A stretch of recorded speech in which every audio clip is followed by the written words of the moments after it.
नमस्तुते।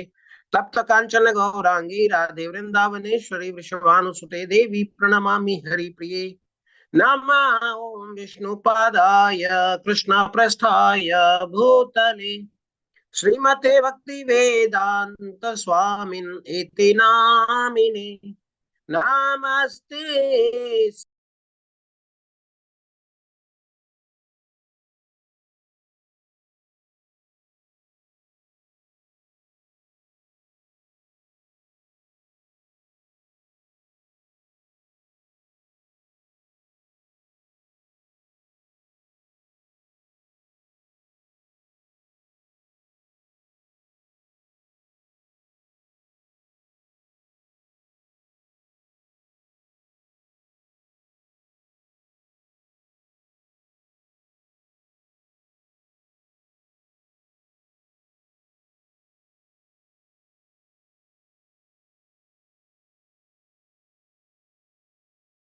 कृष्ण हरे हरे हरे राम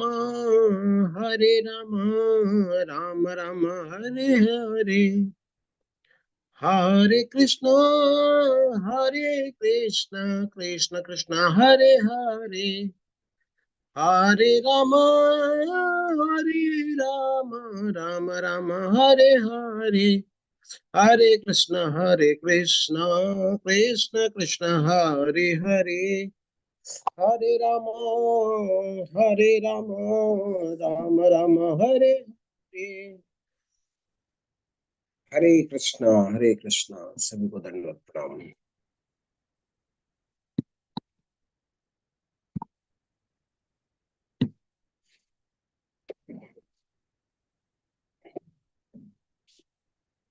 सभी का बहुत बहुत स्वागत है, हार्दिक अभिनंदन है। आज हम चौथे अध्याय में पहुंच चुके हैं। तो कल हम तीसरे अध्याय में हमने पढ़ा था, जिसमें भगवान ने अर्जुन को शिक्षा दिया था कि तुम्हें मेरे लिए कार्य करना चाहिए। मेरी आवाज क्लियर है? जी प्रभु जी।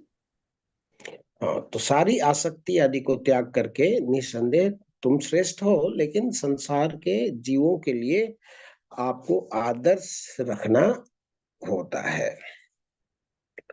तो आदर्श रखना श्रेष्ठ व्यक्ति का कर्तव्य होता है। इसलिए भगवान ने क्या बोला था, यद यद आचरति श्रेष्ठ तत्त एव तरो जन।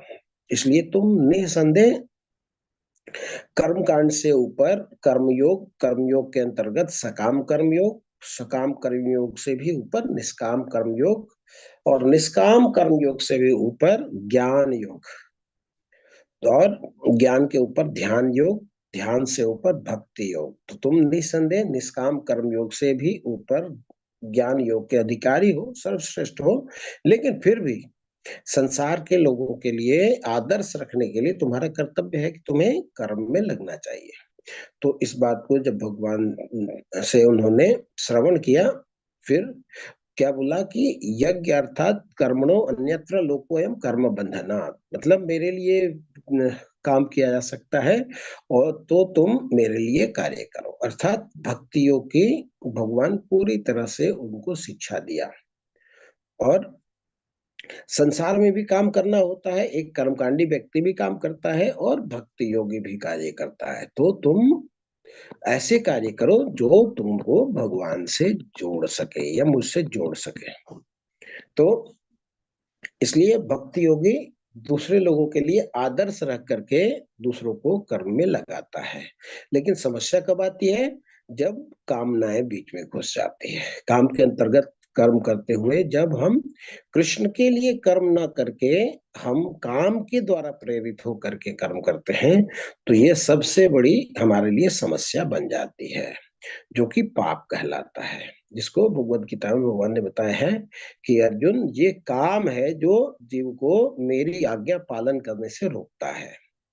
क्योंकि भगवान से उन्होंने प्रश्न किया था, क्या कारण है, जानते हुए भी कि हमें भगवान के लिए कार्य करना चाहिए, लेकिन फिर भी व्यक्ति अपने आप में सामर्थ्यशाली नहीं हो पाता। ऐसा लगता है कि कोई उससे उल्टे काम करवा रहा है, जबरदस्ती काम करवा रहा है, नाक पकड़ करके उल्टे काम करवाए जा रहे हैं।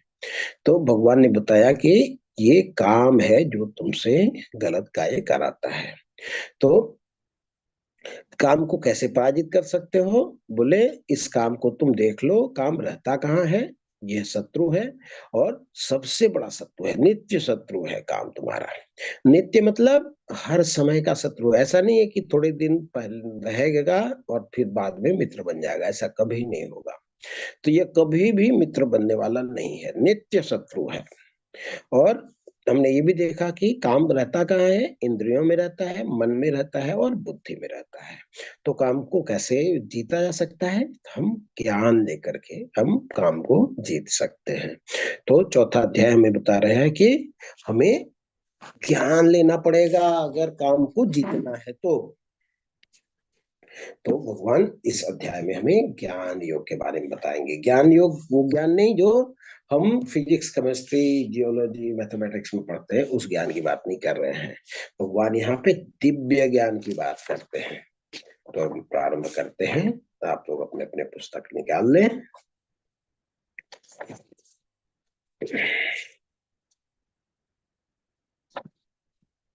श्री भगवानुवाच, प्रारंभ होती है भगवान वाचा से। इसका मतलब है क्या कि ये अध्याय समझने के लिए बहुत बहुत इसेंशियल है, और बहुत जरूरी ज्ञान भगवान यहाँ पे प्रदान करने वाले हैं। क्या बोले भगवान? इमं विवस्वते योगम प्रोक्तवान हम अव्ययम विवस्वान मनवे प्राह इक्षवा कवे ब्रवीत। भगवान श्री कृष्ण ने कहा, मैंने इस अमर योग विद्या का उपदेश सूर्य देव विवस्वान को दिया, और विवस्वान ने मनुष्यों के पिता मनु को उपदेश दिया, और मनु ने इसका उपदेश इक्ष्वाकु को दिया। तो अर्जुन देख रहे हैं कि मैं कंफ्यूज हो रहा हूँ, और भगवान हमेशा कुछ ना कुछ बताए जा रहे हैं। तो इसका मतलब है कि अब अगर ये ज्ञान बहुत जरूरी था, तो पहले के लोग का तो नुकसान हो जाएगा। जैसे कोई ज्ञान है, आज के दिन में इजाद हुआ उसका, आज ही के दिन में उसका आविष्कार हुआ और मेरे को बताया गया, इसका मतलब क्या है कि जो मेरे से पहले वाले लोग हैं उन तो ज्ञान से वंचित हो गए। तो ये दिव्य ज्ञान तो नहीं हो सकता। दिव्य ज्ञान तो उसको बोलेंगे जो हमारे से पहले वाले भी जानते थे, हम भी जानते हैं, बाद में वाले भी जानेंगे। कोई आदमी इस ज्ञान से वंचित नहीं होगा, ये मन में अर्जुन के चल रहा है। तो अर्जुन, तब भगवान उसके मन को भाप गया कि अच्छा, ये सोच रहा है कि ये जो ज्ञान है मैं ही सिर्फ इसको दे रहा हूँ। और कई बार ऐसा भी होता है कि कोई लोग आपको ज्यादा बताते हैं तो हमें लगता है कि ये अपना ज्ञान मेरे ऊपर थोप क्यों रहा है भाई, मेरे को जो इच्छा होगी करूंगा, इसका क्या दिलचस्पी है मेरे को ये जब ज्ञान दे रहा है, ऐसे करो वैसे करो ऐसे करो। तो अगर इतना ज्ञान इसके पास था तो ये खुद वैसे कर लेता और उसका रिजल्ट ले लेता, मेरे को क्यों बता रहा है? ये ऑब्वियस सवाल है, किसी के मन में आ सकता है। तो भगवान क्या बोल रहे हैं, ये अमर विद्या का ज्ञान ये मत सोचो कि सिर्फ तुमको दिया है, इसके पहले ये उपदेश सूर्यदेव विवस्वान को दिया, और विवस्वान ने मनुष्यों के पिता मनु को दिया, जिससे सब मानव जाति की सृष्टि हुई है, जिससे सृष्टि हुई है शुरुआत, मैंने उसको दिया। और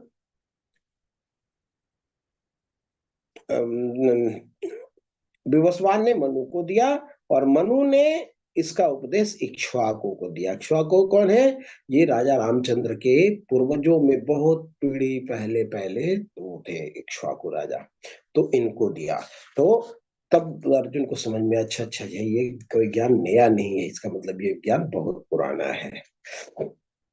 आगे भगवान बोलते हैं, एवं परंपरा प्राप्तम इमं राजर्षयो विदु सकाले नेह महता योगो नष्टः परंतप। इस प्रकार यह परम विज्ञान गुरु परंपरा द्वारा प्राप्त किया जाता है। अब भगवान बता रहे हैं कि ये जो ज्ञान है वो कैसे सीखे। आपने तो विश्वान को दे दिया, तो अब आप क्या जितने मानव जाति में लोग हैं उन सबको आप ही देंगे? तो भगवान बोल रहे हैं कि नहीं, इसको परंपरा से समझा जाता है। और इसको किसने समझाया? उसने इसको राज ऋषियों ने इसी विधि से समझा। राज ऋषि कौन है? जो राजा भी है और ऋषि भी है। तो ऋषि कई प्रकार के होते हैं, ब्रह्मर्षि, राजर्षि, देवर्षि। जो देवताओं में ऋषि हैं उनको बोलते हैं देवर्षि, जो राजाओं में ऋषि हैं उनको बोलते हैं राजर्षि, ब्रह्मवेताओं में जो ऋषि हैं उनको बोलते हैं ब्रह्मर्षि। तो भगवान क्या बोल रहे हैं, राजर्षियों को दिया। जो ऋषि भी हैं, ऋषि मतलब रिसर्च करने वाले हैं, जो मनन करते हैं, जो सोचते हैं, जो उत्कंठा करते हैं कुछ नया चीज जानने की, वो ऋषि होते हैं। और जो राजा भी है, जो शक्तिशाली भी है, ऐसे राजर्षि को दिया। और इसी विधि से इसे समझा, किंतु कालक्रम में यह परंपरा छिन्न हो गई, अतः यह विज्ञान यथा रूप में लुप्त हो गया लगता है। आगे बढ़ते हैं।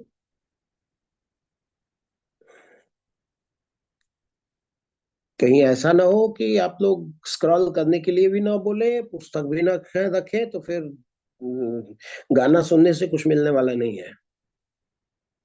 ठीक है। श्लोक संख्या 3। स एवायं मया तेद्य योगः प्रोक्तः पुरातन, भक्तोऽसि मे सखा चेति रहस्यम् एतद् उत्तमम्। आज मेरे द्वारा वही प्राचीन योग यानी परमेश्वर के साथ अपने संबंध का विज्ञान तुमसे कहा जा रहा है, क्योंकि तुम मेरे भक्त तथा मित्र हो, अतः तुम इस विज्ञान को, दिव्य रहस्य को समझ सकते हो। तो भगवान को का वाणी समझने के लिए आवश्यकता क्या है कि हमारा उनसे, हम भक्ति हो, भक्तों सिमे सखा चेती, तुम मेरे भक्त हो और मेरे सखा हो। तो हमें भी भगवान का सखा बनना पड़ेगा, हमें भी भगवान का भक्त बनना पड़ेगा, तब भगवान की वाणी हमें समझ में आएगी प्रॉपरली। तो भगवान की वाणी किसको समझ में आएगी, उसके बारे में भगवान यहाँ बता रहे हैं। तो प्रभुपाद जी तात्पर्य बहुत सुंदर लिखते हैं, मनुष्यों की दो श्रेणियां होती हैं, एक भक्त तथा असुर। भक्त वो जो भगवान में श्रद्धा रखता है, असुर वो जो भगवान में श्रद्धा बिल्कुल नहीं रखता। भगवान ने अर्जुन को इस विद्या का पात्र इसलिए चुना क्योंकि वह उनका भक्त था, किंतु असुर के लिए इस परम गुह्य विद्या को समझ पाना संभव नहीं है। इस परम ज्ञान ग्रंथ के अनेक संस्करण उपलब्ध हैं, उनमें से कुछ भक्तों की टीकाएं हैं और कुछ असुरों की टीकाएं हैं। जो टीकाएं भक्तों के द्वारा दी गई है वे वास्तविक है, किंतु जो असुर द्वारा दी गई है वे व्यर्थ है। तो अर्जुन श्री कृष्ण को भगवान के रूप में मानता है, अतः जो गीता भाष्य अर्जुन के पद चिन्हों का अनुसरण करते हुए किया गया है, वह यह परम विद्या के पक्ष में वास्तविक सेवा है। किंतु असुर भगवान कृष्ण को उस रूप में नहीं मानते, वे कृष्ण के विषय में तरह तरह की मनगढ़ंत बातें करते हैं, और वे कृष्ण के उपदेश मार्ग से सामान्य जनता को गुमराह करते रहते हैं। अर्जुन वाच, अब अर्जुन के मन में शंका हुई, अरे ये तो हमारे उम्र के हैं। क्या पूछते हैं अर्जुन, बोलते हैं अपरम भवतो जन्म परम जन्म विवस्वत, कथम एतद्विजानीयाम त्वमादौ प्रोक्तवानिति। अर्जुन ने कहा, सूर्यदेव यशवान आपसे पहले हो चुके हैं, अर्थात श्रेष्ठ हैं, ज्येष्ठ हैं, तो फिर मैं कैसे समझूं कि प्रारंभ में भी आपने उन्हें इस विद्या का उपदेश दिया था। मैं कैसे जानूं कि आपने इसका उपदेश पहले भी दे दिया है। तो जैसे हम लोग को भी डाउट होती है, तो यहाँ पे अर्जुन को डाउट नहीं है, लेकिन अर्जुन क्या कर रहे हैं, ये हम लोगों के लिए पूछ रहे हैं कि कोई व्यक्ति अगर ऐसा डाउट करे तो उसका सॉल्यूशन क्या है। भगवान खुद ही बता रहे हैं, क्या बोल रहे हैं भगवान। श्री भगवान वाच, बहुनी में व्यतीतानि जन्मानि तव चार्जुन, तान्यहं वेद सर्वाणि न त्वं वेत्थ परन्तप।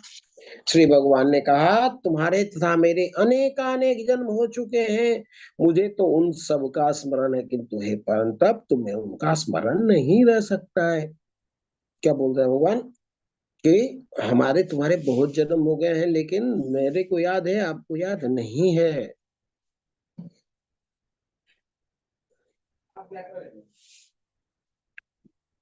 भगवान आगे बोलते हैं, अजोपि सन अव्ययात्मा भूतानाम ईश्वरोपि सन प्राकृतिम स्वाम अधिष्ठाय संभवाम आत्ममायया।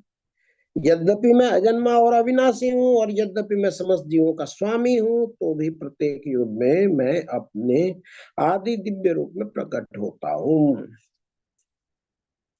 भगवान अपने बारे में बता रहे हैं कि मैं अजन्मा और अविनाशी हूँ, फिर भी मैं आदि दिव्य रूप में प्रत्येक युग में मैं प्रकट होता हूँ। भगवान अपने प्रकट के बारे में, प्राकट्य के बारे में बतला रहे हैं। आगे बोलते हैं कब प्रकट होते हैं भगवान, वह भी भगवान बता रहे हैं। यदा यदा ही धर्मस्य ग्लानिर्भवति भारत अभ्युत्थानम अधर्मस्य तदात्मानं सृजाम्यहम्। तो ये श्लोक मोरली सब लोगों को याद होगा। क्यों? क्योंकि ये महाभारत के सीरियल में हमेशा बोला जाता है। तो अवतार कब होता है, अवतार का समय क्या होता है? तो भगवान बोल रहे हैं कि जब जब धर्म की ग्लानि होती है, अर्थात हानि होती है, तो धर्म की स्थापना के लिए मैं प्रकट होता हूँ। और क्या करता हूँ प्रकट होकर के? परित्राणाय साधूनां विनाशाय च दुष्कृता धर्म संस्थापनार्थाय संभवामि युगे युगे। भक्तों का उद्धार करने, दुष्ट का विनाश करने और धर्म की फिर से स्थापना करने के लिए मैं हर युग में प्रकट होता हूँ।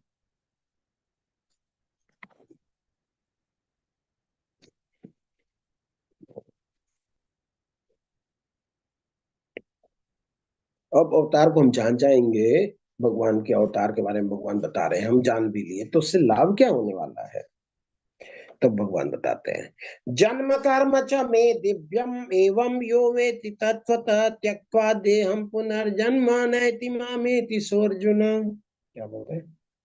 हे अर्जुन, मेरे और जो मेरे आविर्भाव और कर्म के दिव्य प्रकृति को जानता है, वह इस शरीर को छोड़ने पर भौतिक संसार में पुनः जन्म नहीं लेता है, तो मेरे सनातन धाम को प्राप्त होता है। तो इस सेक्रेट को जो जान जाता है, जो भगवान के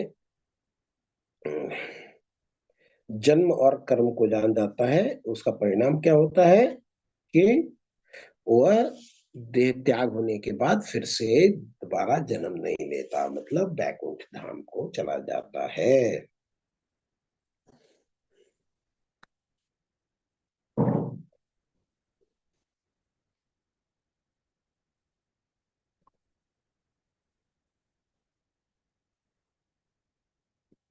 अब जो जान गए कृष्ण के बारे में, कृष्ण के जन्म और कर्म के बारे में जान गए, वो क्या करते हैं?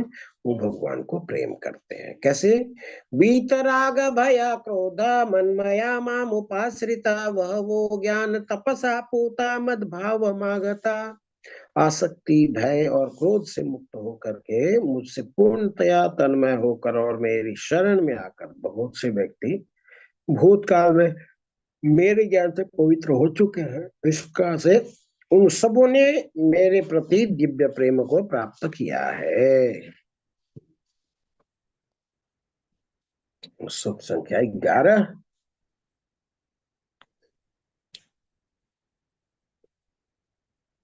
अभी भगवान ने 1 से 10 तक में भगवान ने बताया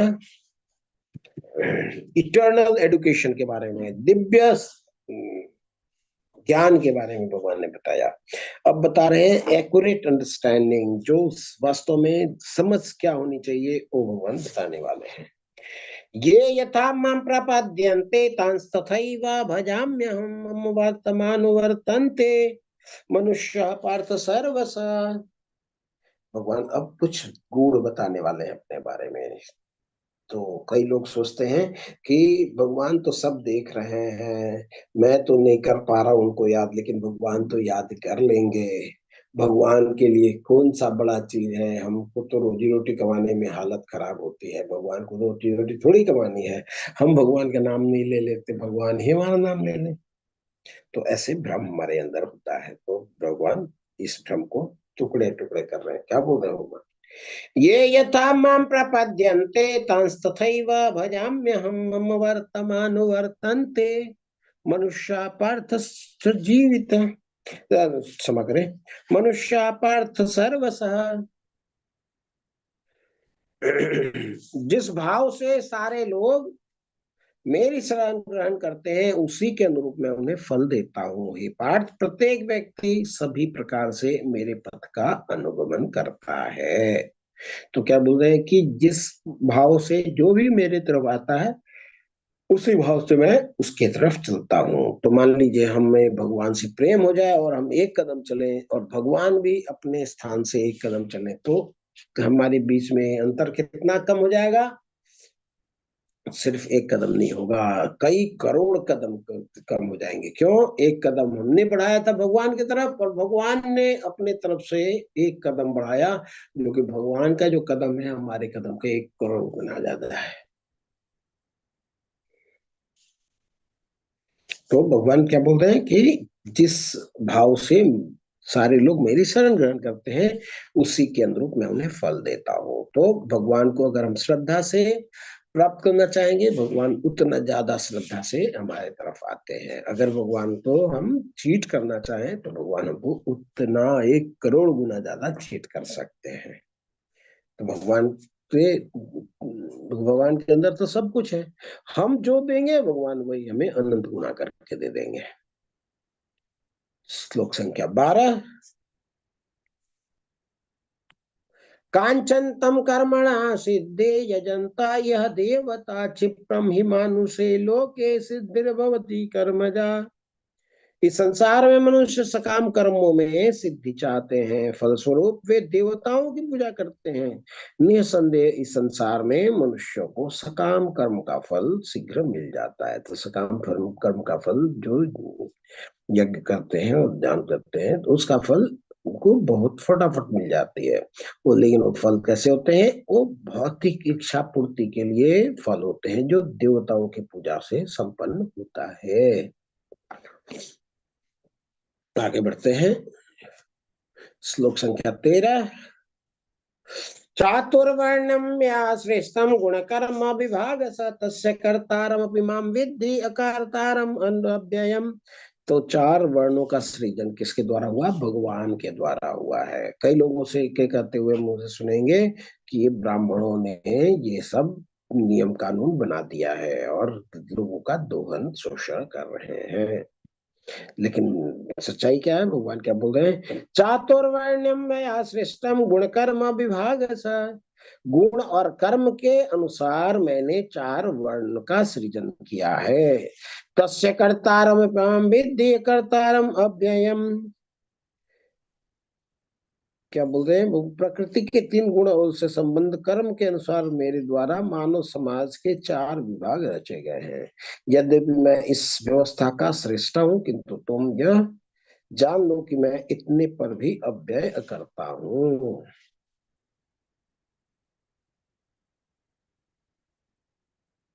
भगवान का बात कर रहे हैं कि ठीक है, अगर ब्राह्मणों में नहीं बना, भगवान ने माना बनाया, लेकिन इससे लाभ क्या है? तो भगवान बताते हैं कि आप किस वर्ण में आते हैं भगवान का कार्य उन्हें प्रभावित नहीं करता। मतलब आप कोई भी वर्ण के हो, लेकिन जब भगवान की सेवा करनी होगी तो आपको किसी से भी सपोर्ट लेने की आवश्यकता नहीं है। तो भगवान का कार्य उन्हें भक्ति कार्य में कोई लिमिटेशन नहीं है, कोई वर्ण हो कोई आश्रम हो। मुझ पर किसी कर्म का प्रभाव नहीं पड़ता, न ही मैं कर्म फल की कामना करता हूँ। जो मेरे संबंध में इस सत्य को जानता है वह भी कर्म के फल के पास में नहीं बंधता। श्लोक संख्या 15। एवं ज्ञात्वा कृतं कर्म पूर्वैरपि मुमुक्षुभिः कुरु कर्मैव तस्मात् त्वं पूर्वे पूर्वतरं कृतम्। प्राचीन काल में समस्त मुक्त आत्माओं ने मेरी दिव्य प्रकृति को जान करके ही कर्म किया। अतः तुम्हें चाहिए कि उनके पद चिन्हों का अनुसरण करते हुए अपने कर्तव्य का पालन करो। हाँ, प्रभु जी 14 रह गया है।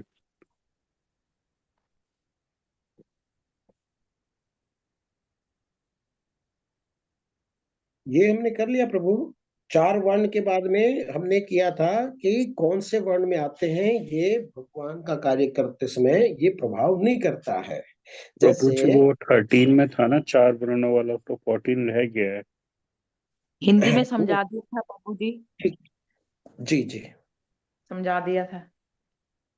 हाँ हाँ ठीक है प्रभु, मैं दोबारा रिपीट करता हूँ। इसमें क्या है कि भगवान कहा है, नमाम कर्माणि लिम्पन्ति न मे कर्म फले स्पृहा इति माम जो अभिजानाति कर्म भिन्नस न बद्धते। मुझ पर किसी कर्म का प्रभाव नहीं पड़ता, न ही मैं कर्म फल की कामना करता हूँ। जो मेरे संबंध में इस सत्य को जानता है वह कर्म के फल के पास में नहीं बंधता। मान लीजिए आपने 4 वर्ण बताया, भगवान ने 4 वर्ण कौन से, 4 वर्ण बताए, ब्राह्मण क्षत्रिय वैश्य शूद्र। ठीक है, अब ब्राह्मणों का कार्य है कि वो पूजा पाठ करेंगे, हवन धूप करेंगे, कुछ ऐसे कार्य करेंगे जो हमारे स्क्रिप्चर में, हमारे वेद में लिखा हुआ है। ठीक है, तो सबकी इच्छा पढ़ने की नहीं होती है, किसी की पढ़ने की होती है, किसी की बिजनेस करने की होती है या नहीं। तो ब्राह्मण लोग क्या करेंगे, वो वेद पाठ करेंगे। क्षत्रिय क्या करेंगे, क्षत्रिय एडमिनिस्ट्रेशन का काम करेंगे। वैश्य क्या करेंगे, वैश्य करेंगे गौरक्षा वाणिज्य, वो व्यापार करेंगे, जो धन का आदान प्रदान करेंगे। मान लीजिए यहाँ पे टमाटर बहुत ज्यादा हो गया, टमाटर ले जाकर के दूसरे शहर में बेच देंगे जहाँ पे जरूरत है इसकी। और वहां पे कुछ है तो वो, मान लीजिए गुड़ वहां पे ज्यादा है, वहां से गुड़ ला करके यहाँ बेच देंगे। तो उससे 2 कार्य होता है। पहला कार्य, हमें कहीं जाने की जरूरत नहीं पड़ती, हमें वस्तु मिल जाता है। दूसरा, उनको जो धन कमाते हैं वो एक, वो धन को जोड़ तोड़ सकते हैं, उनकी बुद्धि धन में ज्यादा होती है। और शूद्र जो होते हैं वो रिस्क नहीं लेते, वो सेवा करते हैं। ठीक है, लेकिन भक्ति में चारों का बराबर बराबर हक है। मान लीजिए कोई शूद्र है, वो क्षत्रिय का कार्य करेगा तो वो फेल हो जाएगा। क्यों, उसकी प्रवृत्ति क्षत्रिय वाली नहीं है। अगर वैसे ही क्षत्रिय प्रयास करेगा कि हम शूद्र वाला कार्य कर लें, वो नहीं कर सकता है, क्योंकि उसकी जो आदत है, उसकी जो प्रवृत्ति है वो शासन करने वाली है। तो अगर शूद्र क्षत्रिय का कार्य करना चाहे तो नहीं कर सकता है, लेकिन अब भक्ति जो कार्य है वो क्या कर सकता है, क्षत्रिय, शूद्र कर सकता है क्या? भगवान ने बोला कि भक्ति वाला कार्य शूद्र भी कर सकता है, उतना ही कर सकता है। ब्राह्मण भी उतना ही कर सकता है, वैश्य भी उतना ही कर सकता है, शूद्र भी, सारे के सारे कर सकते हैं। तो श्लोक संख्या 14 बता रहे हैं कि वर्ण में कोई भी आए, भगवान के कार्य करने से उनका कोई प्रभाव नहीं पड़ता है। ठीक है, आगे बढ़ते हैं। 15वां में, एवं ज्ञात्वा कृतं कर्म पूर्वैरपि मुमुक्षुभिः कुरु कर्मैव तस्मात् त्वं पूर्वै पूर्वतरं कृतम्।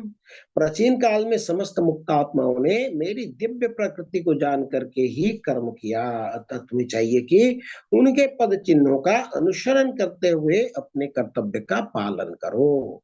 तो हमें क्या करना है, हमें वर्णाश्रम धर्म का अगर हम पालन नहीं करते तो हम जानवर वाले कैटेगरी में हैं। तो अगर हम मनुष्य हैं तो हमारा पहला कार्य है वर्णाश्रम सिस्टम को फॉलो करना, वर्णाश्रम सिस्टम के हिसाब से काम करना, जो कि आज के दिन में समाज के अंदर बहुत कम बचा है। लेकिन भगवान क्या बोल रहे हैं, हमें उसको फॉलो करना चाहिए और धीरे धीरे धीरे धीरे आध्यात्मिकता में हम आगे बढ़ना चाहिए। अब का श्लोक संख्या 16, इसमें भगवान कर्म की बारीकियों को समझाते हैं। किम कर्म किम अकर्मेति कवयो अप्यत्र मोहिता तत्ते कर्म प्रवक्ष्यामि यद्यत्वा मोक्षसे अशुभात्। कर्म क्या है, अकर्म क्या है, इसे निश्चित करने में बुद्धिमान व्यक्ति भी मोहग्रस्त हो जाते हैं। अतएव मैं तुमको बतलाऊंगा कि कर्म क्या है, जिसे जानकर तुम सारे अशुभ से मुक्त हो सकोगे। तो भगवान यहाँ कर्म क्या है, कर्म क्या है, और ये सब बताएंगे, ताकि हम जान करके कर्म करें और हम कोई बंधन में न फंसे, अशुभ से मुक्त हो सकोगे।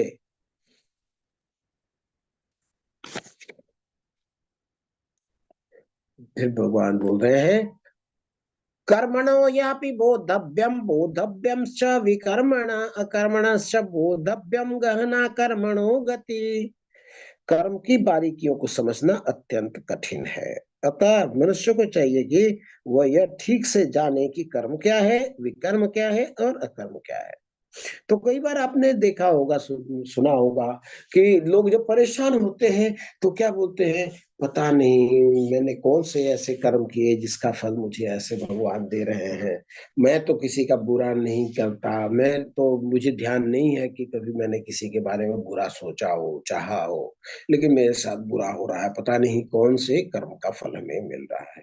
भगवान कह रहे हैं कि बिल्कुल सही बात है, कर्म की बारीकियों को समझना बहुत कठिन है। कोई नहीं कह सकता कि मुझे ये फल मिल रहा है, तो मैंने कौन सा कर्म किया था जिसका मुझे ये फल मिल रहा है।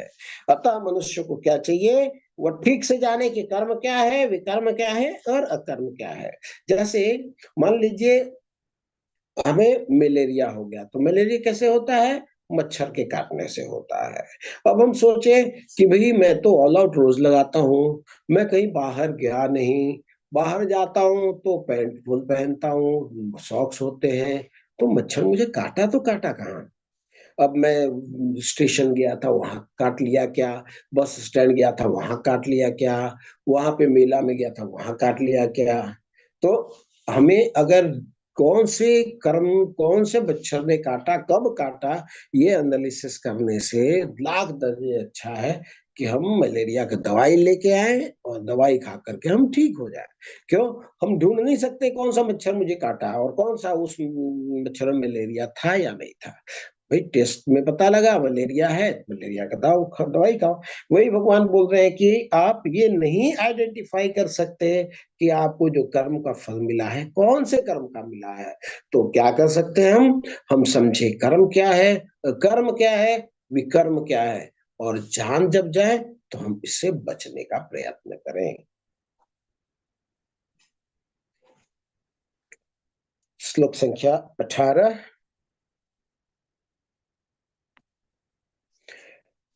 कर्मण्यस्य कर्मण्य कर्म यः पश्येत् और अकर्मणि च कर्म यः स बुद्धिमान मनुष्येषु स युक्त कृत्स्नम कर्म कृत। जो मनुष्य कर्म में अकर्म और अकर्म में कर्म को देखता है वही सभी मनुष्यों में बुद्धिमान है और सब प्रकार के कर्मों में प्रवृत्त रहकर भी दिव्य स्थिति में रहता है।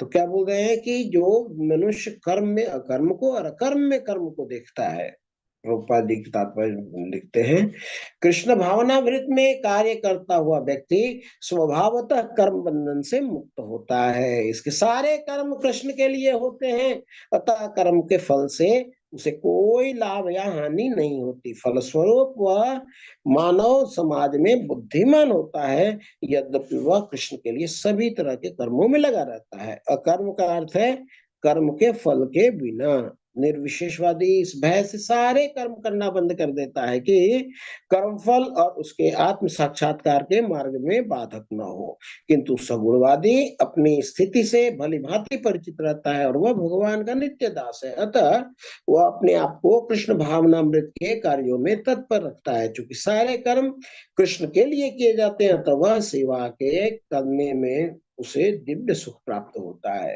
जो इस विधि में लगे रहते हैं वे व्यक्तिगत इंद्रिय तृप्ति की इच्छा से रहित होते हैं।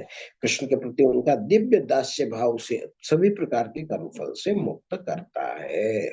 तो क्या बोल रहे हैं, जैसे निर्विशेषवादी हैं, अरे मैं तो यहाँ काम करूंगा, मैं खाना बनाऊंगा तो इतने कीड़े मर जाएंगे, इसका पाप मुझे लगेगा, मैं खाना नहीं बनाऊंगा, मैं आग नहीं छूऊंगा, मैं जंगल में चला जाता हूँ।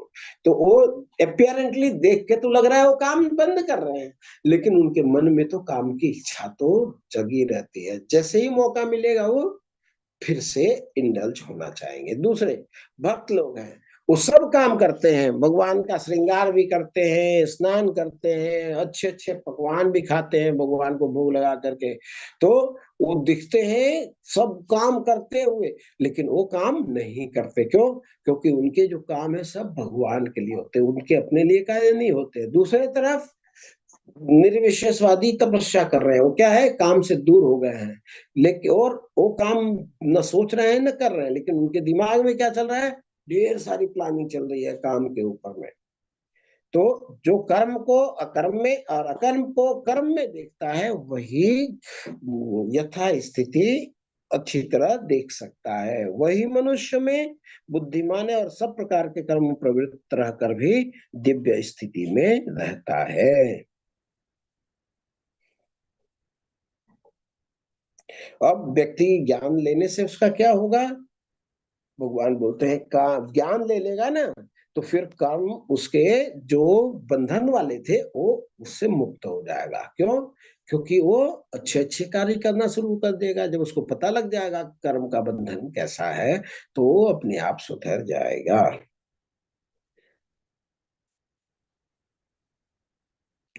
श्लोक, यस्य कर्म समारंभा काम संकल्प वर्जिता ज्ञानाग्नि दग्ध कर्माणम तमाहु पंडिता बुधा।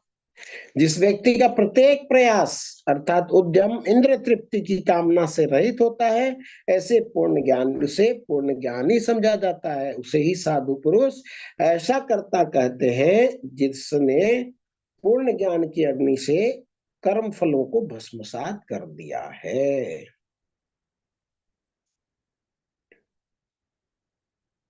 तो जिस व्यक्ति का प्रत्येक प्रयास इंद्रिय तृप्ति की कामना से रहित है, इंद्रिय तृप्ति के लिए नहीं करता है, उसे पूर्ण ज्ञानी समझना चाहिए और उसे ही साधु पुरुष ऐसा करता कहते हैं जिसने पूर्ण ज्ञान की अग्नि से कर्म फल को भस्मसात कर दिया हो, या ज्ञान की अग्नि से कर्म के जो फल थे पहले उनको भी खत्म कर दिया है। अब साधना के स्तर के बारे में भगवान बताने वाले हैं श्लोक संख्या 20 में। त्यक्त्वा कर्म संगम फलासंग नित्य तृप्तो निराश्रय कर्मण्यभिप्रवृत्तोपि नैव किंचित करोति सः। अपने कर्म फलों की सारी आसक्ति को त्याग कर सदैव संतुष्ट और स्वतंत्र रहकर यह सभी प्रकार के कार्यों में व्यस्त रहकर भी कोई सकाम कर्म नहीं करता।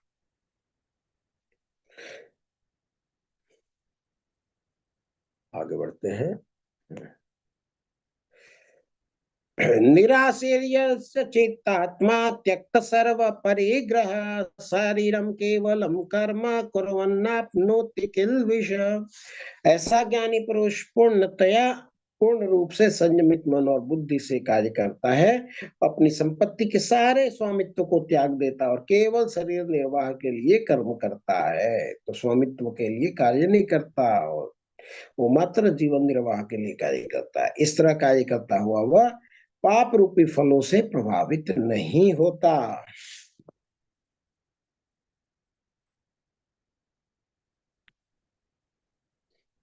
श्लोक संख्या 22, यदृक्षा लाभ संतुष्टो द्वंद्वातीतो विमत्सर समौ सिद्धाव सिद्धौ च कृत्वापि न निबध्यते।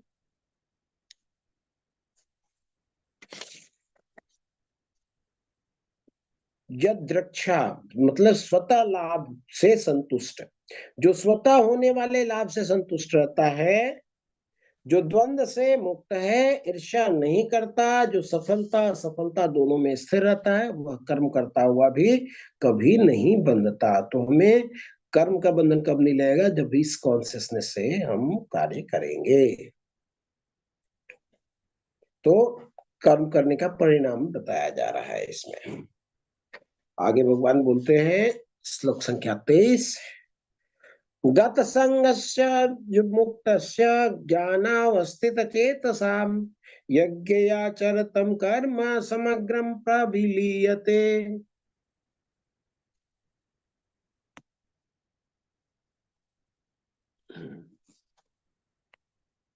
प्रविलीयते, जो पुरुष प्रकृति के गुण के प्रति अनासक्त है, जो दिव्य फल में पूर्णतया स्थित है, उसके सारे कर्म ब्रह्म में लीन हो जाते हैं। तो वैसे कर्म फल प्रदान नहीं किया जाता। श्लोक संख्या 24। ब्रह्मार्पणं ब्रह्म वि ब्रह्माग्नो ब्रह्मणाहुतं ब्रह्मैव तेन गंतव्यम ब्रह्म कर्म स्वमाधिनाम। तो आध्यात्मिक चेतना में किया गया यज्ञ को यहाँ प्रोत्साहित किया गया है।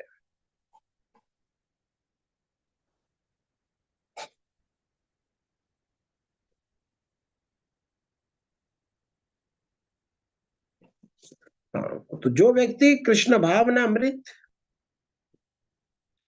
में पूर्णतया लीन रहता है, उसे अपने आध्यात्मिक कर्मों के योगदान के कारण अवश्य ही भगवत धाम की प्राप्ति होती है। क्यों? क्योंकि उसमें हवन आध्यात्मिक होता है, हवि भी आध्यात्मिक होता है। तो हवन जिसमें अग्नि डाली जाती है, हवि जो डाला जाता है, वो दोनों आध्यात्मिक हुए तो फिर प्रक्रिया जो है वो आध्यात्मिक हो जाती है।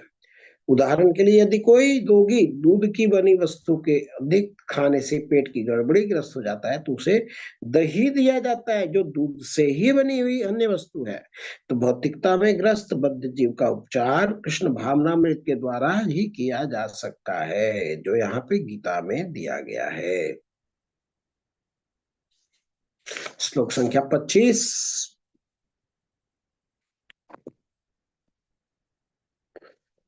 देवमेवापरे यज्ञं योगिनां पर्युपासते ब्रह्मज्ञ व परे यज्ञं यज्ञनैव प्रजुयति।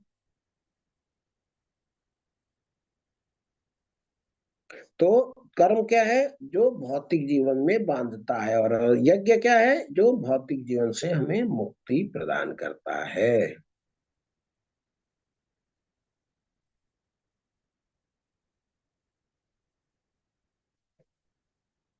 श्लोक संख्या 26।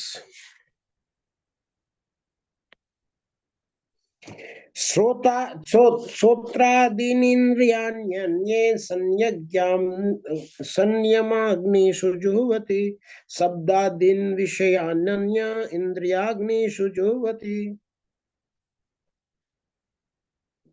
तो इनमें से कुछ अर्थात विशुद्ध ब्रह्मचारी श्रवणादि क्रियाओं तथा इंद्रियों को मन की नियंत्रण रूपी अग्नि में स्वाहा कर देते हैं, तो दूसरे लोग नियमित गृहस्थ इंद्रिय विषयों को इंद्रियों की अग्नि में स्वाहा कर देते हैं।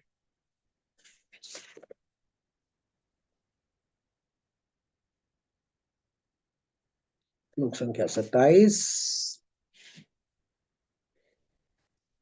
सर्वाणीन्द्रिय कर्माणि प्राण कर्माणि च परे आत्मसंयम योगाग्नौ जुह्वते ज्ञान दीपिते। दूसरे जो मन और इंद्रियों को वश में करके आत्म साक्षात्कार करना चाहते हैं, संपूर्ण इंद्रियां तथा प्राण वायु के कार्यों को संयमित बल रूपी अग्नि में आहुति कर देते हैं। तो कैसे ये external senses and internal sense को कैसे, आत्म संयम को कैसे बनाए, उसके बारे में भगवान ने यहाँ पे बताया हुआ है। आगे यज्ञ के प्रकार के बारे में बात कर रहे हैं।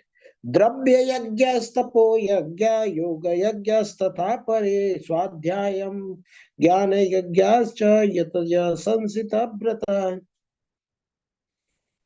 क्या बता रहे हैं? कठोर व्रत अंगीकार करके कुछ लोग अपनी संपत्ति का ध्यान करके, कुछ कठिन तपस्या द्वारा, कुछ अष्टांग योग पद्धति के अभ्यास द्वारा अथवा दिव्य ज्ञान में उन्नति करने के लिए वेद के अध्ययन द्वारा प्रबुद्ध बनते हैं।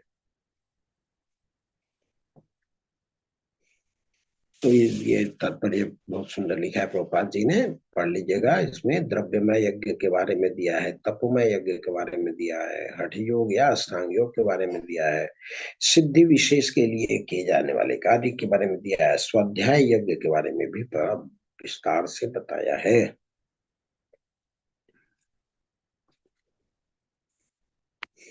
अब 29 नंबर श्लोक में आते हैं। अपाने जुह्वति प्राणम प्राणे अपान तथा परे प्राणापान पान गतिरुद्ध्वा प्राणायाम परायण अपरे नियताहारा प्राणान प्राणेषु जुह्वति।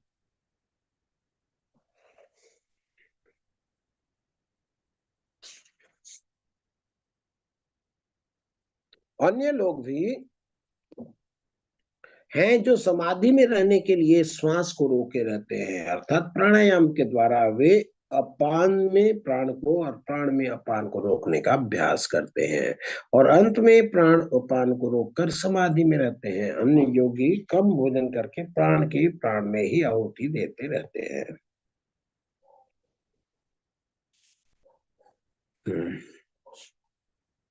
श्लोक संख्या 30।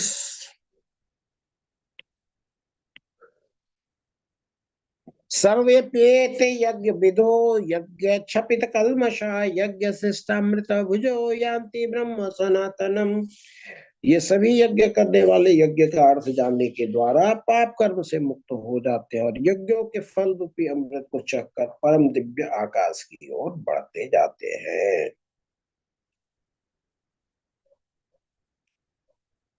आगे भगवान बताते हैं, नायम लोको अयम मस्त्य यज्ञस्य कुतो अन्य कुरुषोत्तमम्।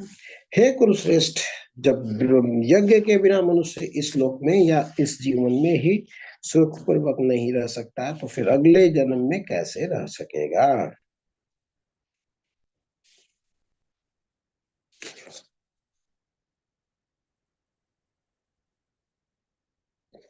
एवं बहुविधा यज्ञा वितता ब्राह्मणो मुखे कर्मजान विदितान् सर्वान् नैव ज्ञात्वा विमोक्षसे। ये विभिन्न प्रकार के यज्ञ वेद सम्मत और वे सभी विभिन्न प्रकार के कर्मों से उत्पन्न है, उन्हें इस रूप में जानने पर तुम मुक्त हो जाओगे। आगे भगवान बोलते हैं, श्रेयान स्वर्ग श्रेयान द्रव्यमया यज्ञ ज्ञान यज्ञ परंतप सर्व कर्म फल खिल पार्थ ज्ञाने परिसमाप्यते। हे परंतप, द्रव्य यज्ञ से ज्ञान यज्ञ श्रेष्ठ है। हे पार्थ, अंत तो गत्वा सारे कर्म योग्यों का अवसान दिव्य ज्ञान में होता है।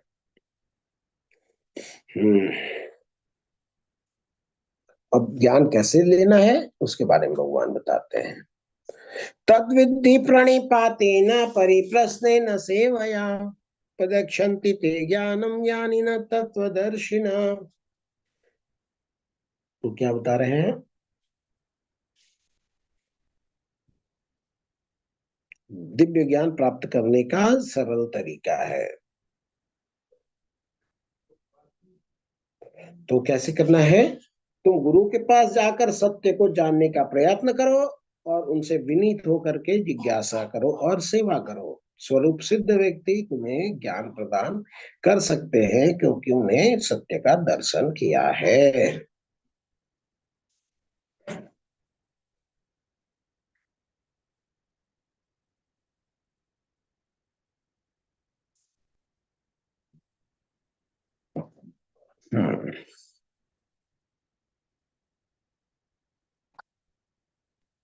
हम्म 35।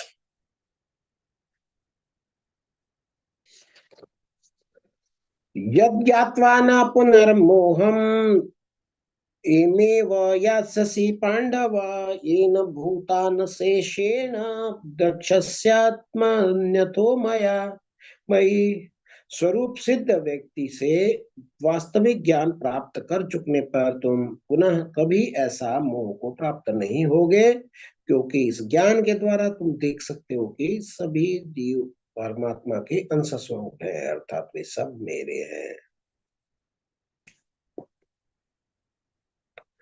तो क्या बोल रहे हैं कि स्वरूप सिद्ध व्यक्ति से वास्तविक ज्ञान प्राप्त कर चुकने पर तुम पुनः कभी ऐसे मोह को प्राप्त नहीं होगे। क्यों? क्योंकि इस ज्ञान के द्वारा तुम देख सकोगे कि सभी जीव परमात्मा और अंश स्वरूप हैं, अर्थात वे सब मेरे हैं।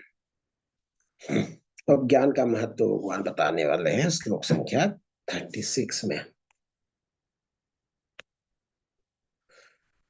अपि चेदसि पापेभ्य कर्म सर्वेभ्य पाप मुक्त प्रापकृतम सर्व ज्ञान प्लने नैव ब्रजिन संतरिष्यसि।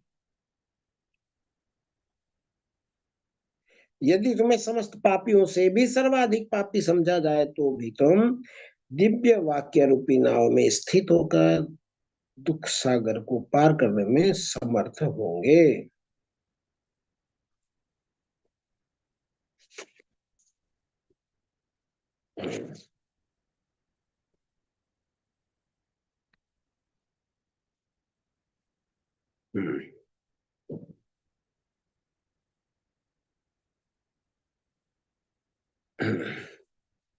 श्लोक संख्या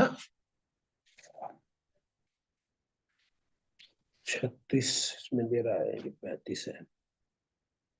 हाँ, 34 के बाद 35 है प्रभु जी। हाँ 36। ठीक है, 36। नहीं ठीक है प्रभु, ये 35 है। जी।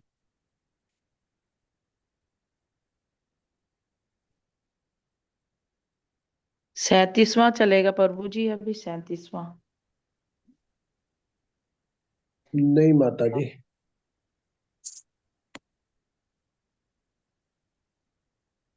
ये 34, यहाँ कुछ मिसप्रिंट है, ये 35 है और 36 है।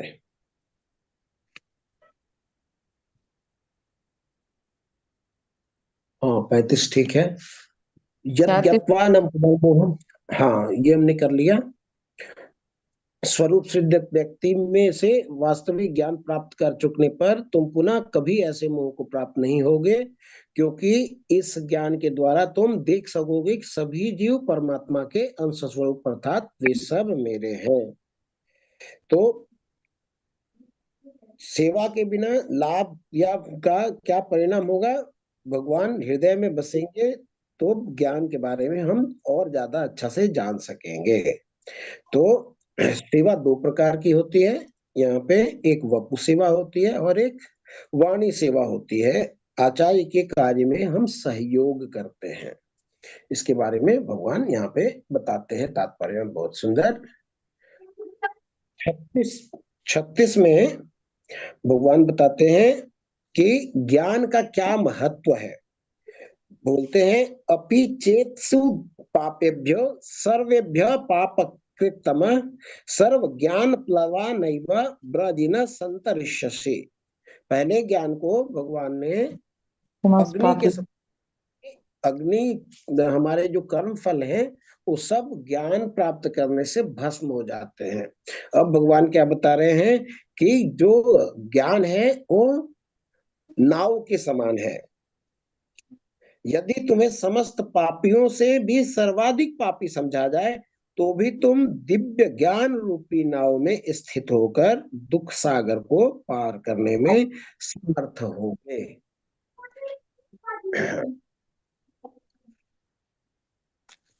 फिर 37 में भगवान आगे और बात कर रहे हैं। यथाधांसी समृद्ध यथा एधांसी समृद्ध अग्नि भस्मसात् कुरुतेर्जुन ज्ञान अग्नि सर्वकर्माणि भस्मसात् कुरुते तथा। तो ज्ञान की तुलना अभी नाव से किया था, अब अग्नि से फिर कर रहे हैं। जैसे प्रज्वलित अग्नि ईंधन को भस्म कर देती है, उसी तरह हे अर्जुन ज्ञान रूपी अग्नि भौतिक कर्म के समस्त फलों को जला डालती है। तो अग्नि छोटी सी हो और कर्म कितने भी बड़े हो, उनको जलाने में टाइम नहीं लगता। क्यों? एक चिंगारी जितना उसके संपर्क में लकड़ी होगा या ज्वलनशील पदार्थ होगा, सबको एक बार जला देता है। वो नहीं देखता कि अग्नि छोटी है या बड़ी है। तो आत्मा तथा परमात्मा संबंधी पूर्ण ज्ञान तथा उसके संबंध की तुलना यहाँ अग्नि से की गई। यह अग्नि न केवल समस्त पाप कर्म के फल को जला डालती है, अपितु कर्म पुण्य कर्म फल को भी भस्मसात कर देती है। संसिद्धति कला कलेन। माता जी आप अपने को म्यूट करें प्लीज।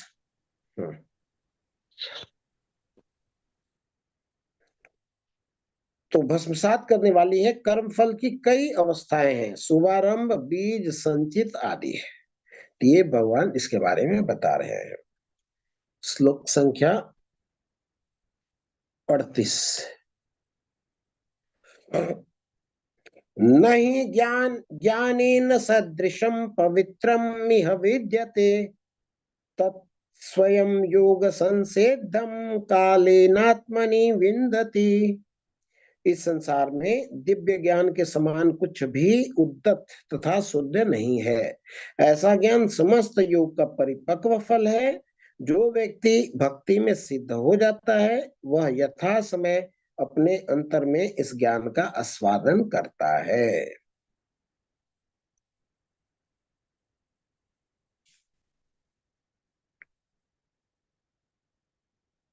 अब ज्ञान को कैसे प्राप्त करना है ये भगवान आगे बता रहे हैं। श्रद्धावान लभते ज्ञानम तत्पर संयतेन्द्रिया ज्ञानम लब्ध्वा शांतिम ज्ञानम लब्ध्वा परात् शांतिम अचिरेणाधिगच्छति। कई कई पुस्तक में ये जो पराम शब्द है ना वो नहीं लिखा हुआ है, मेरे पुस्तक में भी नहीं है। आप लोग चेक कर लीजिएगा, अगर नहीं होगा तो डाल लीजिएगा। दूसरे लाइन में ज्ञानम लब्ध्वा पराम शांतिम अचिरेणाधिगच्छति। जो श्रद्धालु दिव्य ज्ञान में समर्पित है और जिसने इंद्रियों को वश में कर लिया है वह इस ज्ञान को प्राप्त करने का अधिकारी है और इसे प्राप्त करते ही वह तुरंत आध्यात्मिक शांति को प्राप्त करता है। तो श्री कृष्ण में दृढ़ विश्वास रखने वाला व्यक्ति ही इस तरह का कृष्ण भावना भावित ज्ञान प्राप्त कर सकता है। भगवान ने क्या बोला कि ज्ञान कैसे मिलेगा? श्रद्धावान लभते ज्ञानम। ज्ञान के प्रति हमें श्रद्धा होनी पड़ेगी। तो दृढ़ विश्वास रखने वाला व्यक्ति ही इस तरह का कृष्ण भावना भावित ज्ञान प्राप्त कर सकता है। वही पुरुष श्रद्धावान कहलाता है जो यह सोचता है कि कृष्ण भावना भावित होकर कर्म करने से वह परम सिद्धि प्राप्त कर सकता है। यह श्रद्धा भक्ति के द्वारा तथा भक्ति करने से आएगा, भगवान की सेवा करने से आएगा। और कैसे आएगा? हरे कृष्ण कृष्ण कृष्ण हरे हरे, हरे राम राम राम हरे हरे मंत्र के जप के द्वारा आएगा। श्लोक संख्या 40। अज्ञश्च श्रद्धानश्च संशयात्मा विनश्यति नायं लोकोऽस्ति न परो न सुखम संशयात्मना। तो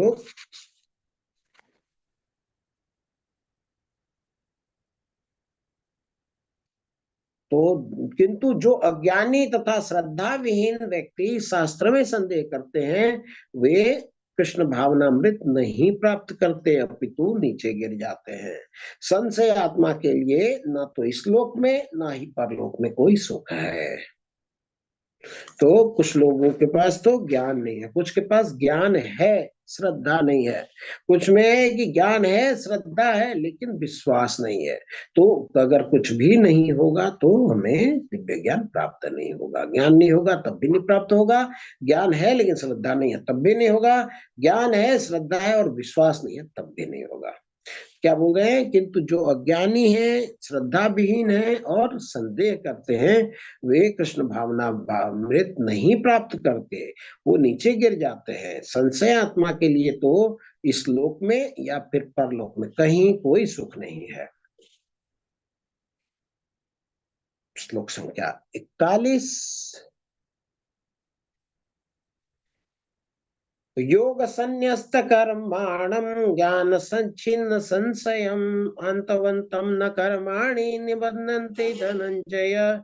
जो व्यक्ति अपने कर्म फल का परित्याग करते हुए भक्ति करता है और जिसके संशय दिव्य ज्ञान द्वारा विनष्ट हो चुका होता है वही वास्तव में आत्मपरायण है। हे धनंजय, वह कर्म के बंधन से नहीं बंधता है, वो कर्म का बंधन उसके ऊपर असर नहीं करता है। श्लोक संख्या 42।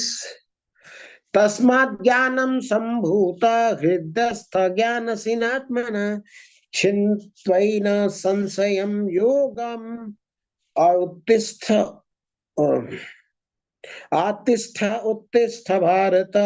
अतएव तुम्हारे हृदय में अज्ञान के कारण जो संशय उठे हैं उसे ज्ञान रूपी शस्त्र से काट डालो। हे भारत, तुम योग से समन्वित होकर खड़े हो जाओ और युद्ध करो।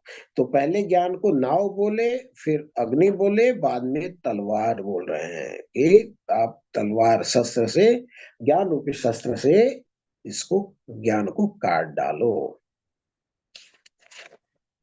इसी के साथ ही हमारा ये अध्याय पूर्ण होता है। हमें कैसे पता रहेगा कि हमारे अंदर में आध्यात्मिक उन्नति हो रही है या नहीं हो रही है? अगर हमारे इंद्रिय विषय में रुचि अगर कम हो रहा है और पाप से बचने की शक्ति हमें प्राप्त हो रही है धीरे धीरे धीरे धीरे, तो हम समझ सकते हैं कि हमारा आध्यात्मिक उन्नति हो रहा है। तो भक्ति जो है वो साधन भी है और लक्ष्य भी है। इसलिए प्रभुपाद जी भक्ति को सिर्फ डिवोशन नहीं बोलते थे भक्ति मीन्स डिवोशनल सर्विस, मतलब सेवा साथ में जरूरी है। तो डिवोशनल सर्विस जो भक्ति है वो साधन भी है और साध्य भी है, लक्ष्य भी है।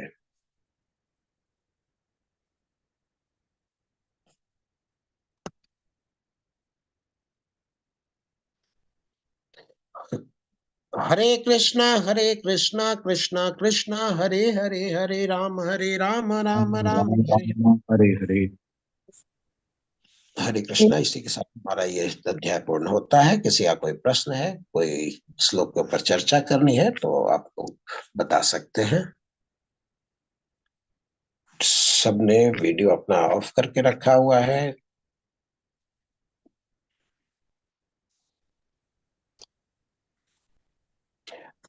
अरुण सिंह प्रभु जी, हरे कृष्णा।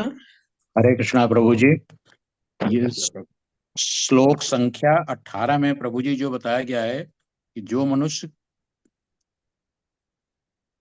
कर्म में अकर्म देखता है और अकर्म में कर्म देखता है, जी जी और जी इसकी जी। व्याख्या प्रभु जी। हाँ, ये थोड़ा सा कठिन लगा था मैं भी प्रभु जी।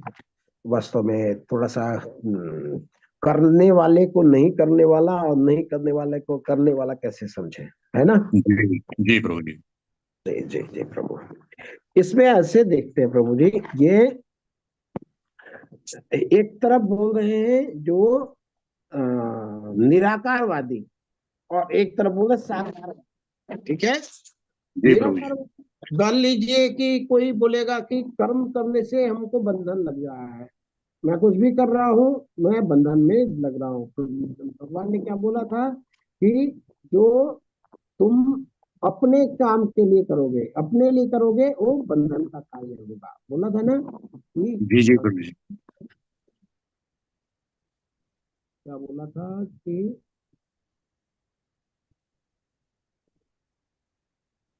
भगवान विष्णु के लिए कर्म करो, अगर नहीं करोगे तो तुम कर्म के बंधन में बंध जाओगे।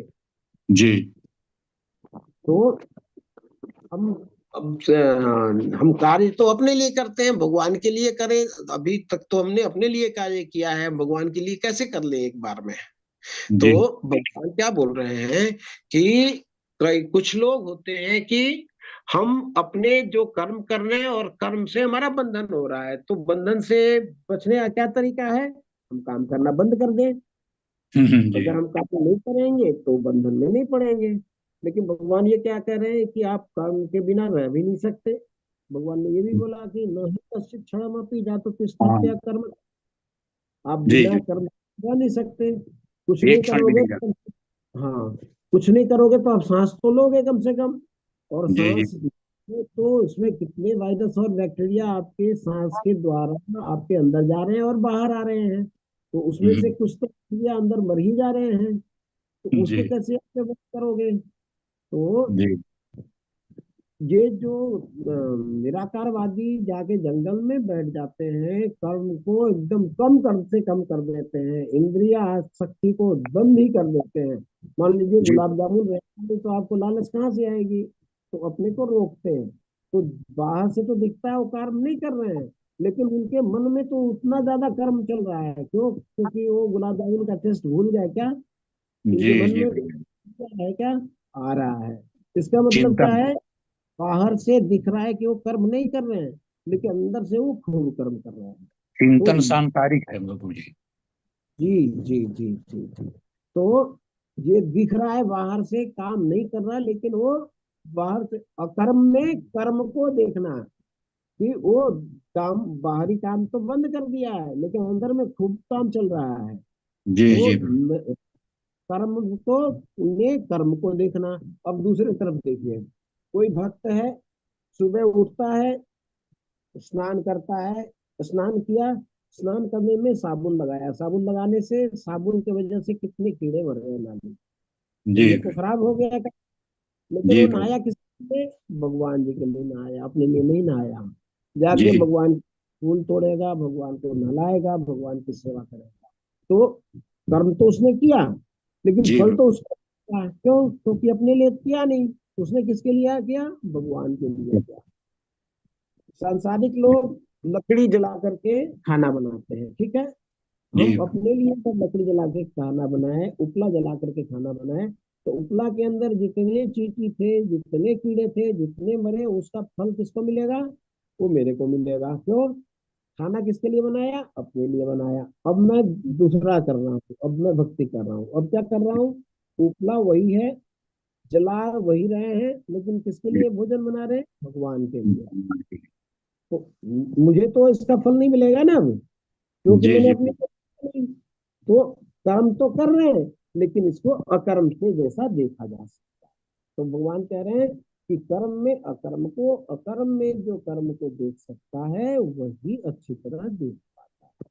प्रभु जी, ठीक है थोड़ा प्रभु? सा मन में है कि जैसे हम भगवान के लिए जो कर्म कर रहे हैं प्रभु जी, जी तो उद्देश्य तो हमारा यही है कि हमारा जीवन सही रास्ते पे चले, हमारा जीवन सुखमय हो।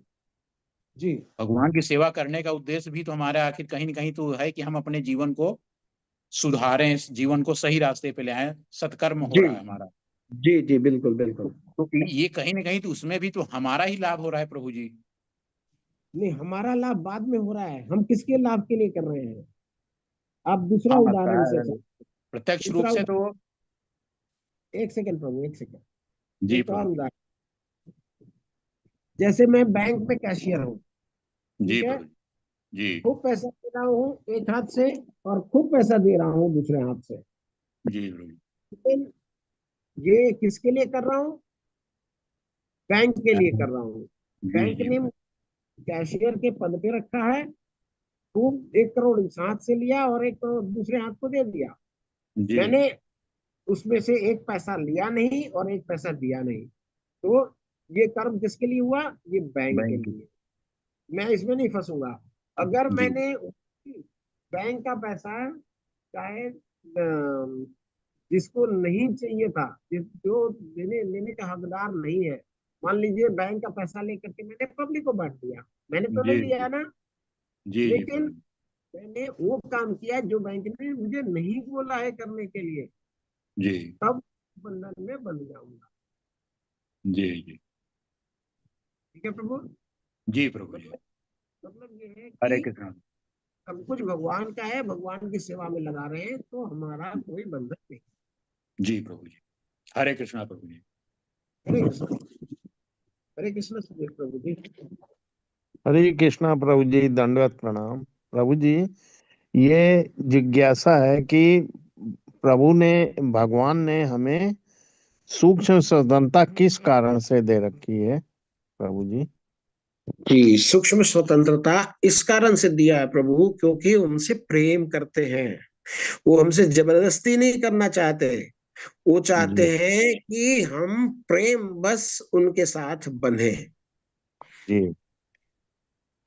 जैसे हम्म। बच्चा छोटा होता है, जी।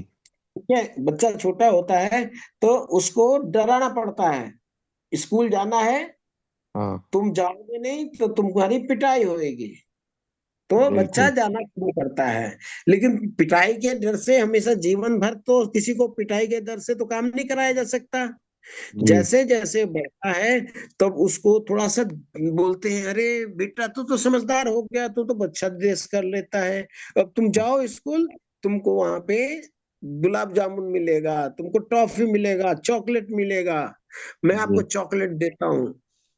ठीक है, तो फिर जी। पहले पनिशमेंट की बात हुई, तो फिर हाँ। अवार्ड की बात हुई। इसके बाद फिर थोड़ा दिन बाद बच्चे को समझ में आता है कि मेरे को जैसे पिताजी माताजी हमारी इच्छा का ख्याल रखते हैं, हमें भी उनकी खुशी का ख्याल रखना चाहिए। तो वो ड्यूटी बॉन्ड में पढ़ाई करना शुरू करता है कि माता पिता का ड्यूटी है हमारा भरण पोषण करना, तो मेरा भी ड्यूटी है उनको अच्छे नंबर ला करके देना ताकि उनको भी खुशी हो। सबसे टॉप क्लास का आदान प्रदान है प्रेम पूर्वक, कि हमारे माता पिता हमसे प्रेम करते हैं, हम माता पिता से प्रेम करें। उसी प्रकार हमें अपने संबंध भगवान के साथ भी जैसे माता पिता की रखते हैं वैसे भगवान के साथ। भगवान हमारे लिए जल दिए हैं, अनाज दिए हैं, सांस के लिए हवा दिए हैं और इतना कुछ हमारे को दिए हैं। हमारा भी फर्ज बनता है भगवान को रीपे करने का, भगवान को प्रणाम करने का, भगवान को धन्यवाद देने का। तो ये प्रेम का आदान प्रदान है, ये स्वतंत्रता हमने भगवान ने हमें दी है। भगवान जबरदस्ती नहीं करते हमसे। जी ठीक है प्रभु। बहुत बहुत धन्यवाद प्रभु जी। हरे कृष्णा प्रभु।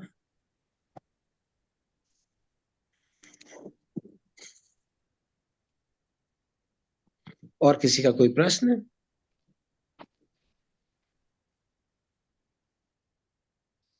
माता जी ने अटेंडेंस लिंक डाल दिया है, आप लोग अपने अटेंडेंस मार्क कर लें। किसी और का प्रश्न है तो हैंड रेस कर सकते हैं। सुधीर प्रभु जी, आपका कोई प्रश्न है तो पूछ सकते हैं या फिर हैंड डाउन कर सकते हैं।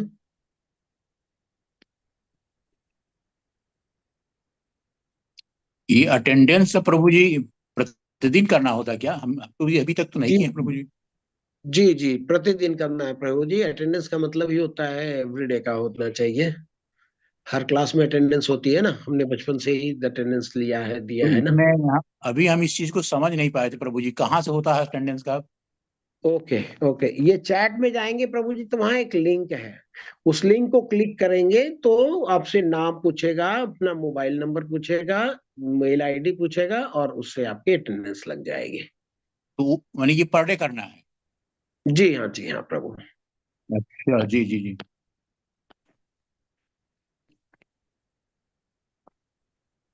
चैट में माता जी प्रतिदिन डालती हैं। लिंक तो नहीं मिल रहा है प्रभु जी। माता जी दोबारा डाल दीजिए। और क्विज के बारे में एक प्रभु जी उमेश मेहरा प्रभु जी पूछ रहे हैं, माता जी क्विज का हुआ क्या? इशू रिजॉल्व हो गया क्या? हाँ, माता जी ने लिखा है अभी इंफॉर्मेशन नहीं है, जैसे ही इश्यू ठीक होएगी आपको इन्फॉर्म किया जाएगा। माता जी ने अटेंडेंस लिंक दोबारा डाला है, आप लोग अटेंडेंस फिल अप कर लें। और किसी का प्रश्न है तो हैंड रेस कर सकते हैं या फिर चैट में हरे लिख सकते कृष्ण प्रभु जी। हैं। हरे कृष्ण माता।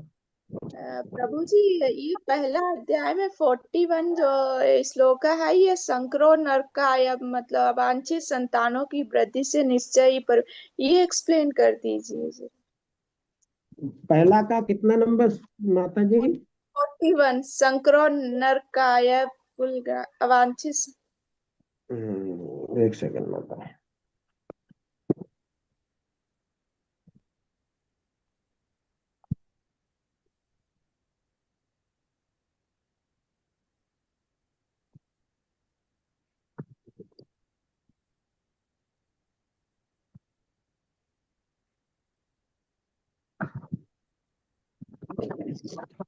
शंकरानंदाय कुलग्ना नाम कुलस्य च, ऐसे है ना?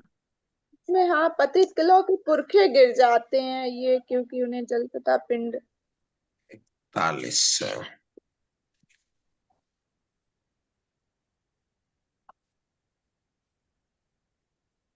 जी, ये है संकरो नरकायैव लग्नानां कुलस्य च पतन्ति पितरो ह्योषा लुप्तपिंडदक क्रिया। अवांछित संतानों की वृद्धि से निश्चय ही परिवार के लिए तथा पारिवारिक परंपरा को विनष्ट करने वालों के लिए नारकीय जीवन उत्पन्न होता है। ऐसे पतित कुल के पुरखे गिर जाते हैं क्योंकि उन्हें जल तथा पिंड दान देने की क्रियाएं समाप्त हो जाती है। क्या बोल रहे हैं अर्जुन कि मान लीजिए कि जितने मेल मेंबर फैमिली के मेल मेंबर की मृत्यु हो जाती है, ठीक है।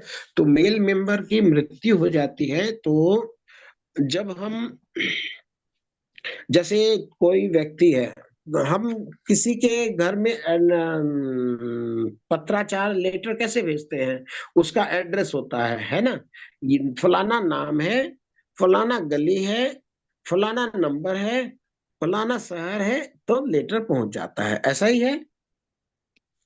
अब मान लीजिए कि कोई व्यक्ति, हमारे पिताजी, हमारे दादाजी, हमारे पुरखा जितने हैं, तो उनको जब पिंडदान देते हैं तो हमारे गोत्र का नाम, हमारे फोरफादर का नाम और किस जगह से है, ये सारे लिंक होते हैं।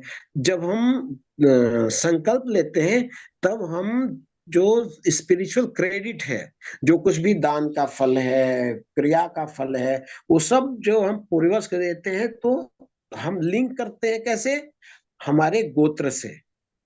अगर मेल मेंबर की मृत्यु हो जाती है तो उसका जो संतान होगा, पहले तो अवांछित संतान होगा, किसी और के संसर्ग से होगा, तो उसको पता ही नहीं कि हमारे पिता कौन है। पता है पिता है, लेकिन पिता के दादा कौन है ये नहीं मालूम, उसके पिताजी कौन है वो नहीं मालूम। जब कोई एड्रेस ही नहीं मालूम होगा तो फिर पुरखों को जल या पिंड जाएगा कैसे, और जब नहीं जाएगा तो वो लोग कष्ट में होंगे। ये बता रहा है कि क्या बोले हैं कि अवांछित संतानों के वृद्धि से, अवांछित संतान मीन्स जो जैसे संतान उत्पत्ति होना चाहिए वो नहीं होगा, तो वृद्धि से निश्चय ही परिवार के लिए और पारिवारिक परंपरा को विनष्ट करने वालों के लिए नारकीय जीवन उत्पन्न होता है। नरकीय जीवन क्यों उत्पन्न होता है, क्योंकि मान लीजिए हमारे जो पूर्वज हैं वो अपने कर्म किए हैं और वो पितृलोक में चले गए हैं। पितृलोक में जब बच्चे उनके श्राद्ध करते हैं तो उससे क्या होता है, उनको दान का फल, उनको तपस्या का फल या कुछ और जो क्रिया करते हैं उसका फल मिलता है। उनको फल नहीं जाएगा तो क्या होगा, जिनके पास जो कुछ भी एकोमुलेटेड है उसी से काम चलाना पड़ेगा, और अगर एकोमुलेशन में कमी हो गई तो किया जाएगा। तो हमारे लिए भी बुरा है, और ये जो मृत्यु जिनकी हो गई उनके लिए भी बुरा है। ये अर्जुन बताना चाह रहा है भगवान को कि मैं युद्ध इसलिए नहीं लड़ूंगा। ठीक है माता? हाँ, यस प्रभु जी, समझ आ रही है। हरे कृष्ण। हरे कृष्ण।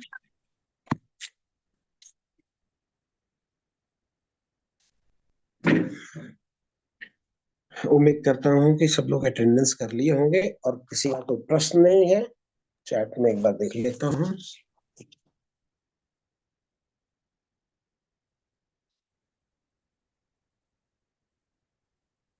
आप लोग अपनी अंडरस्टैंडिंग भी शेयर कर सकते हैं कुछ अगर करने तो।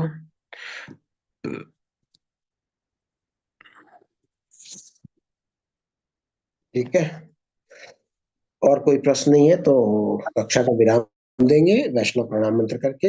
वांछा कल्पतरुभ्यश्च कृपा सिंधुभ्य एव च पतितानां पावनेभ्यो वैष्णवेभ्यो नमो नमः। अनंत कोटि वैष्णव वृंद की जय, श्रील प्रभुपाद की जय, भगवान की वाणी भगवत गीता की जय, आप सब भक्तों की जय, गुरु महाराज की जय। हरे कृष्णा कृष्ण कृष्णा हरे हरे, राम हरे राम, राम राम हरे हरे, हरे कृष्णा कृष्णा कृष्णा हरे हरे, हरे राम राम राम हरे हरे, हरे कृष्णा कृष्णा कृष्णा हरे हरे, हरे राम राम हरे हरे, हरे कृष्णा। प्रणाम सभी भक्तों।